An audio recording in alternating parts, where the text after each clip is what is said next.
That don't feeling, make sense, huh? that dope boy feeling. It give you that teenage feeling like you going to high school with a new pair of sneakers on every time you get to go to the studio. It's you know, just, first day of school, Easter. This nigga's in jail right now from '88. Who robbery went bad for some Easter clothes on 42nd Street. That's a fact. This motherfucker's up north now. Robbery gone bad for Easter clothes. For some drip. Niggas do it all for some drip in New York. You guys been on your drip shit since y'all came in the game. Yeah, we've been fortunate, man. You know, we from Harlem, so if anybody knows anything about Harlem, it's kind of in our blood. It's kind of in our nature. When you come outside, that's one of the things you first learn about is getting fly. It's all around you. I mean, there was an era where all the hustlers was coming outside and all the hustlers stayed fly, man. That's why niggas used to hustle and sell them drugs. So explain that to me. So you come out in Harlem, right? And all the hustlers is outside. Explain to me, to the young kid, everybody tuned in around the world, what was they looking like out there in Harlem? Well, you know, I come from an era where niggas change twice a day. Like,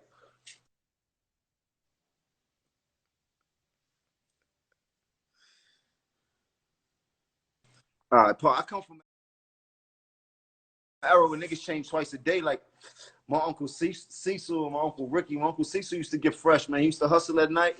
The same he used to get fly at night, but the same outfit he got fly with at night, he would hustle in the morning with, and then he'd send somebody to the store to get him a whole new outfit so he could get fly for the next night. And this was ongoing tradition every night for him. You know what I mean? And that was the days when the rink was open and all them type of clubs was popping and stuff like that. But it's just been an ongoing tradition. And when you come outside and dudes on the corner with brand new Pele jackets and they got the beef and broccolis on and they, you know what I mean? They got the Coogee jeans on, like, it's just a whole different type of drip. And, you know, you got the puffy jackets in the wintertime, started from the big North. It started from the Triple Fat Gooses, really, from back in the day. And then the Triple Fat Gooses turned into the North Faces, and the North Faces turned into the Feather Friends and the Man Moths and the Montclairs. Like, so it was just ongoing tradition. And I don't know if it's the same. It's the same now. It's a little bit different now from the dress code and shit like that. But the ongoing getting freshness is definitely still going on. It's a hustle. I remember I used to go out, of course, all the Willie Burgers, the Rucker, and then 125th. Whenever they had amateur night on Wednesday, after amateur night, that car show was so different in front of the Apollo. And let me tell you something. In the Apollo, I remember that's when Peter Shue was throwing the parties. They don't know I know. Blue. They had a dude named Blue from Harlem. This guy would throw so much money up on stage every amateur night at the Apollo. I'm talking about 20, 30, 40, 50,000 at the stage. Like, yo, them niggas was showing out in a different way. Like, and then what you might get lucky catch Big Daddy Kane out there with a wide body, drop top, rope chains on. You might get lucky and see Iron Mike Tyson coming out of Dapper Dan with the rope chains on, looking like Iron Mike. This nigga Iron Mike, when I seen him for the first time, his neck looked like a pit bull. Yo, he was a human pit bull. I remember, forget Iron Mike Cox. You from a different era, bro. You really got to go on Dapper Dan and shop in Dapper Dan in the 80s and get you the leather shit on with your name on it and the Gucci with the velour with your name on it and all that type of shit. Like, you know, you had to have a hustle. I was 14. I was out there on 132nd and Park Avenue. Since 14, I was out there on that side. And, you know, I'm writing the book, Jim Jones. This book is going to be serious when it's done. This shit out of control. Then we was out there at Taino Towers.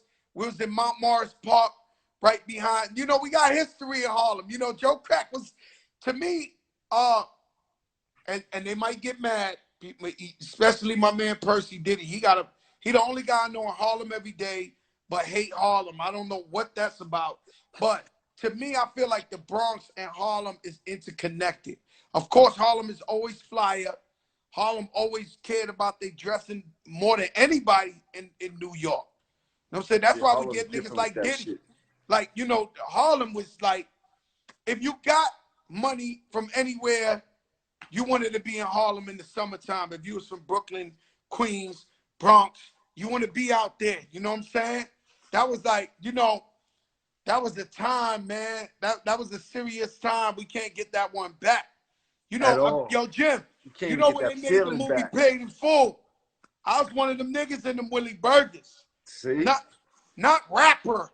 You know, one of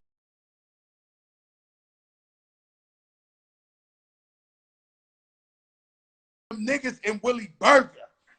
Like, you know, the fat Puerto Rican nigga with the chains down to his, like, you know, Dapper Dan Dow. Like, this is true story. Like, you can figure, yo, this is real. Like, let me tell you something, man. You recently, I'm gonna skip it all the way.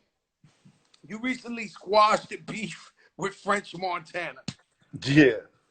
Shouts And to I'm gonna Frank. tell you, you was bigging me up on another level that I deserve.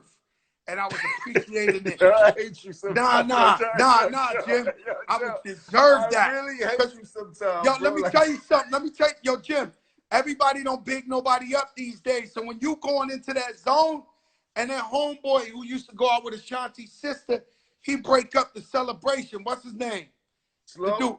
Slow broke up my flowers, man. You was bigging me up crazy, and he jumped in the wave like, I mean.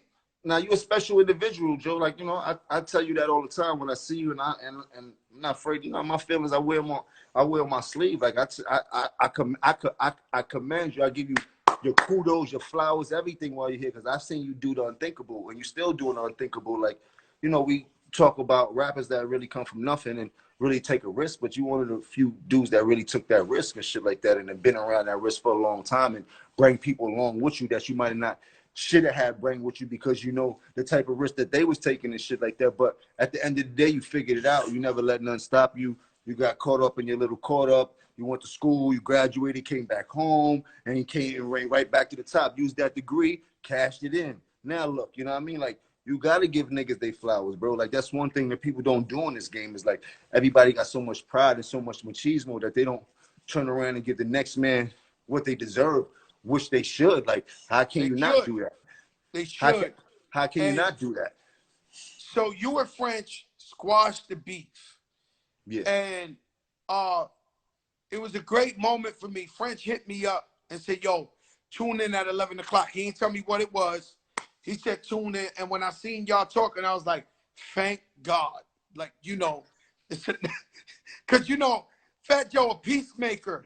So, like, when I seen it, I was like, something I ain't got to pray for. I ain't got to worry about no more. These guys just squash the beef. And I seen mutual respect. And how did it come about? How did y'all say, you know, yo, we gonna squash this, it's gonna be a wrap? It's been like a gradual process for like the last year, maybe year and a half. Slow has a lot to do with it, like being in between the lines, and started with coming back with a little bit what French said, and then, you know, and then him checking my temperature about how I feel with certain things. So went from me feeling one way about something to me saying, man, I'm not worried about that too much no more. Then he, you know what I mean? So it made sense though. Like, I've been through so much in life, and just holding on to certain grudges, because I'm a grudge holder. You know what I mean? Certain grudges I can't let go. But holding on to certain grudges didn't make sense to me at this point. It wasn't making sense to me, and it wasn't making dollars to me either. You know what I mean? And to hold a grudge of somebody that you kind of like what they do above anything else. Like I told him, my beefs are never personal. You know what I mean? Like, beef is beef. What I like on a personal level, I'm always gonna like, nigga. If you one of the best chefs in the world, I'm gonna try to get a plate of that food without you knowing though. You did, but I need to try what everybody talk about and shit like that. So it's kind of, you know what I mean? So you think about it, I'm getting older. They say time heals everything and shit like that. And my problems is with the people I have problem with, or with the individual I have a problem with. Is not with everybody and shit like that. You know what I mean? It can't be with everybody. I agree. I agree. But it also, you are right. Time heals all wounds. And we get older and we get wisdom. And that's when, you know, I went away for the 4 months. I came back. I squashed the beef with Jay-Z. I squashed the beef with 50 Cent. And, you know, doors opened up that couldn't open up. because I had people who was loyal to me. They had people who was loyal to them. Once it was up, everybody see us hugging and dapping each other. Doors open, and we get money with people I would have never got to get money with. Then the second thing is, if you ain't kill my man, or there was no real violence, then what is really the beef about? You know what I'm saying? So that's how I took it when I squashed it with both of them. I was like, ain't nobody hurt nobody, man. So it, you know what I'm saying? It don't make sense to, what, we gonna argue for 100 years?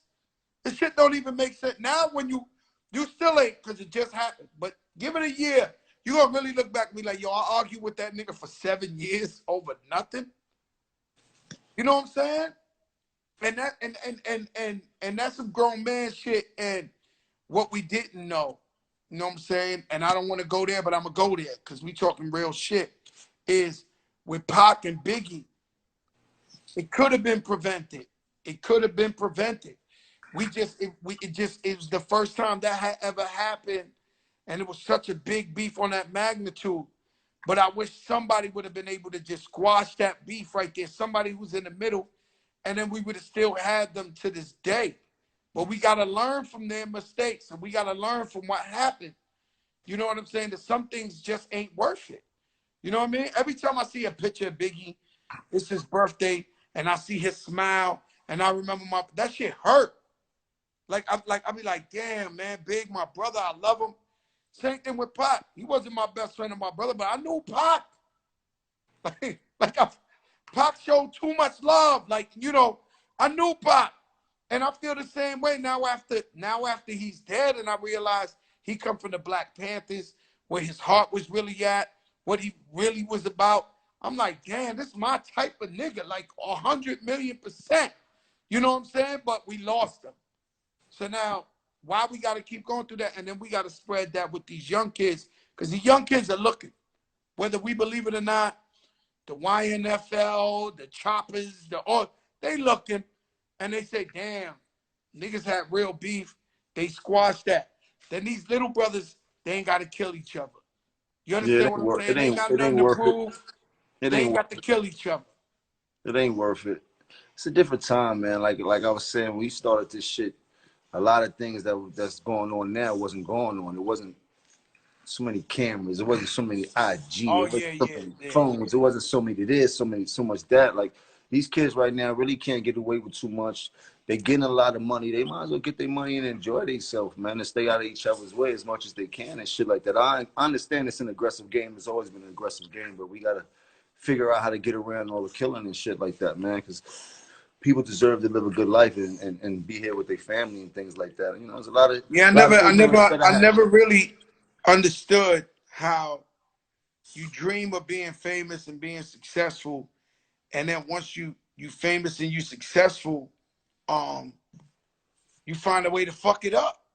Man, I did that plenty of times. I'm just glad that God had his hand on me so much that I'm still here. Because if God didn't have his hand on me, God love you. God love you. I would have lost that a bunch of times. God love you. Let me tell you something. When y'all broke my heart, I'm gonna tell you, y'all, one of the reasons why I moved to Miami. I never forget, I was in my house in Jersey, and I'm not disrespecting nobody. I'm just saying this is a fact. This happened in history. But I'm listening to the radio, and Cameron was talking about smacking Nas's kufi off his head. Let me tell you something. Yo, Jim, how did that beef come about with Nas? It started from Nas, actually. First of all, let me say this, man. You know, me and Cam, nobody ever heard where it started from. I'm about to tell you, man. Me and Cam grew up loving certain rappers as like our idols. Like, Nas was one of them niggas that was in the idol category. Wu-Tang Clan, Purple Pack, Nas, the motherfucking barbecue. Like, we really dressed, buying shit Nas had, Helly Henson's, army suits, all that type of shit. So fast forward to getting the game, you know, he's one of the first people we want to meet. Now, whatever happened with Hot 97 or Summer Jam or some shit like that, Nas was on his shit with whatever he had going on with Jay at the moment and shit like that, and he just put Cam in the box. They said Cam name on Hot 97 and put them all in the box. Oh, that's how it happened. And Cam was like, well, you know, when you come in the game, man, idols become rivals, bro. We gonna bomb on a nigga tonight. And he had that Iverson against Jordan mentality. So it wasn't like we just stepped out the box initially disrespectfully. Nas put us in the problem with Jay and them when he said it on Hot 97 and shit like Swear that to in the God, I interview. never knew that. I thought It was y'all about was a summer jam. You know what it was? It was summer jam. Nas supposed to perform. He ended up not performing. Hot 97 called us to come perform. We happened to be backstage handing out Dipset VCRs at the time, VCR tapes at the time. Cam like, yo, we backstage already. They're like, well, we gonna send somebody to come get y'all. We end up going on and rocking and shit like that. And then Nas the next day did a video, interview of some shit while he ain't do the summer jam or whatever that shit was. And he ended up putting Cam and name in the mix because Cam ended up doing the summer jam. And that was that. But you know, at that time, Nas was orca big. Our back was against the wall. But one thing we did know how to do was fight. And we knew that this is a lifetime opportunity. We never going to get this opportunity again to go up anybody like this. Whether we get squashed or we don't, they gonna know our name. And lo and behold, yeah. Man, I didn't know that Nas put your name in it. I thought y'all was picking on Nas. we couldn't. And How could we? We no, was new in I'm the just industry. saying. Nah. That talk was, the talk was crazy, man. So Yeah. I'm sitting there. I remember. I ain't even gonna lie. I'm in my bathtub. I'm having the bubbles, and I heard that shit, man. I almost cried. I said, nah, this shit out of control. Like, I can't be here. That was one of the reasons I moved to Miami. I was like, yo, this is impossible, my nigga. Like, I cannot believe. Hey, yo, Jim, you dip fresh in the house. Yeah. I got the Nike joints on with the yellow boys. I gotta get, bro. I was recording. I was in the studio. Yeah. Nah, I'm gonna get me a studio for the house because I can't do it. Like, I gotta work, man. I've been in here. What This you say, Fat baby? Joe show become my work. All right, I'm coming up. Pardon me. Nah, the studio is easy. 10 minutes, 15 minutes. You got all the engineers. You got Cool and Dre. It's a Yeah, but simple I ain't letting process. nobody in my house. No, you don't have to let them in your house. I did all mine on FaceTime. I called Guru, put my son on the phone with Guru. My son set up all the Pro Tools and all that type of shit. You dig? And then after that, I put Guru on the phone. He showed me what I do to need to download the shit onto the new tracks onto Pro Tools. Then after that, I show me how to record myself. Once you get the basics, then you start learning other shit. But what you can do is get the equipment, leave that shit outside, tell Cool or tell Smitty to come load up your Pro Tools for you, leave it outside, and then wipe that shit down and put that shit in the basement. Oh, that makes sense. That one makes sense. But let me tell you something. I meant to tell you, your album was one of the greatest albums of the year, especially if you love hip hop, New York, D-Boy Talk. That shit was incredible. I was on it for like 2-3 months. I worked out every day to your album. Every fucking day I worked out to your album. Man, thank you, man. That shit fire. Thank you, man. So you working on some new shit? Yeah, I'm working on some new shit. I'm actually I was gonna call you. When you called me today, I was like, damn, but you had another call. I'm gonna do next week. I'm gonna do a live EP. So a couple days ago, I recorded a whole song live on my IG. I see everybody doing verses and all that, but I picked the beat, wrote the record on IG, recorded it, and let the people hear it. So next week, I called a few producers. I was calling you for a feature. I'm going to get everybody to come to the studio live with me as I record a new song every day for the whole week, and then put the EP out. And then I got a green screen in my house that I ordered, so I'm gonna shoot some videos and stuff. Go upstairs, playing some of the cars and shit, get dressed, and just knock that whole shit out like that. Since we stuck in the house and everybody doing everything viral, so I'm gonna just give them a whole real viral experience, because most people want to come to the studio and experience what a rapper go through while he's in there. So I'm gonna just give them that feeling, and then I have a bunch of artists. That's a great idea. That's a great idea. You know, shout out to Fred the Godson, because when I see you, I see me. We think of Fred the Godson because we always bump into each other in the studio with Fred. We know Fred is out there fighting for his life. Yes, sir. Pray for Fred the Godson. One of my favorites. That's my favorite underground rapper in the world. Nah, bro, I say it all the time. You know, man, I put in a lot of hours with Fred, like for the past, I would say for the past 5 years. For the past 5 years, I maybe seen Fred 200 days out the year because of going to the studio in some way, shape, or form. So he's become more than a friend, and like a brother. he got a motherfucking kindred spirit. Like that nigga's dope, man. He's dope at rhyming. I just like his attitude, his style. Like he not worried about all the commercial shit. He loves what he does, and he understands his position. So I pray that he gets better very soon. Word. Yeah, you know, I got people checking up on him at the hospital. You know, and so just, you know, I put out that call like, yo, please, please pay attention to my brother. It's a lot of people sick over there. You know what I'm saying? So I'm like, please pay attention. Please help him as much as you can. I know it's God got to pull him through this, but just please help him. So I got some doctors over there. They check up on him all the time. You know what I'm saying? No, that's dope. But, that's dope. you know, this corona shit fucking everybody up, man. And now this corona shit serious.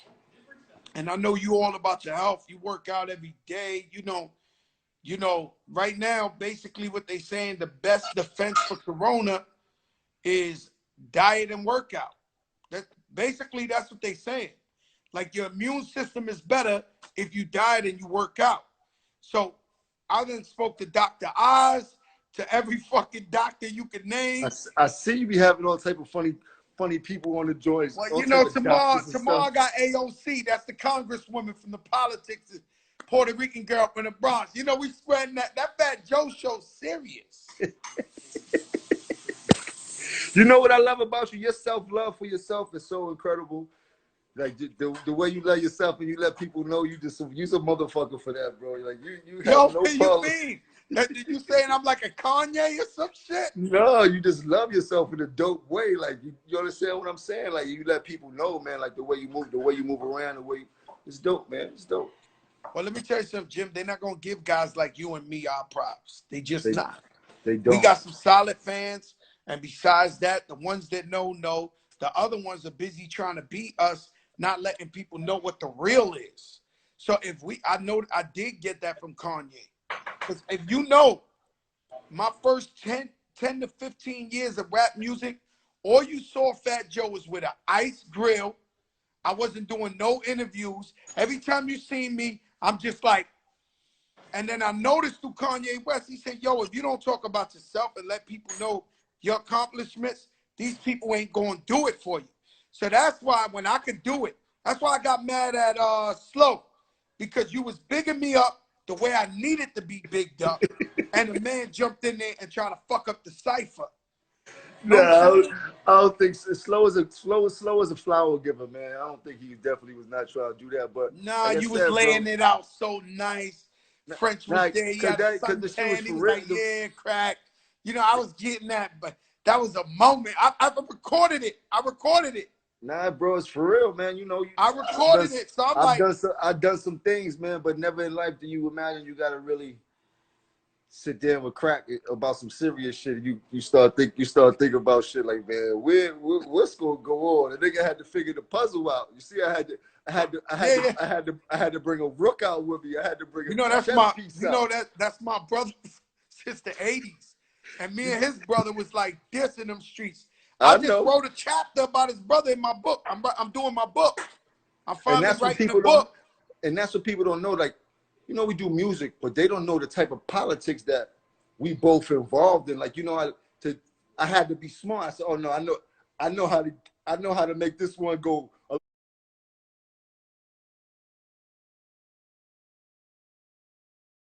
Know how to make this one go a little bit smoother than it's Mike gonna go.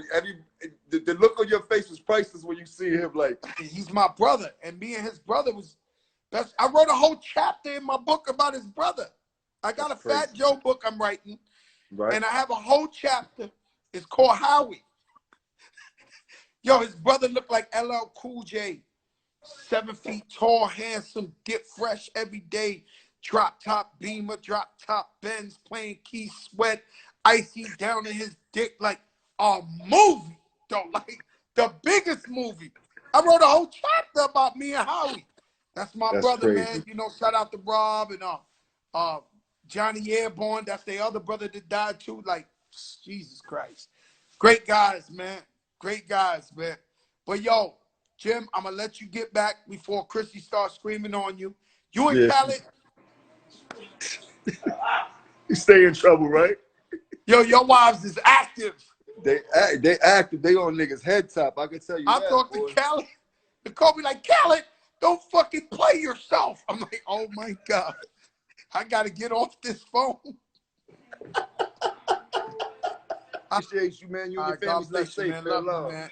All right. Yo, Jim Jones. Yo, listen, y'all had an extra treat. I don't know. I think we went for 10 hours. The Fat Joe show is supposed to only be 1 hour. But yo, Method Man, what's up, Method Man? Hold up. Damn, they want to do that.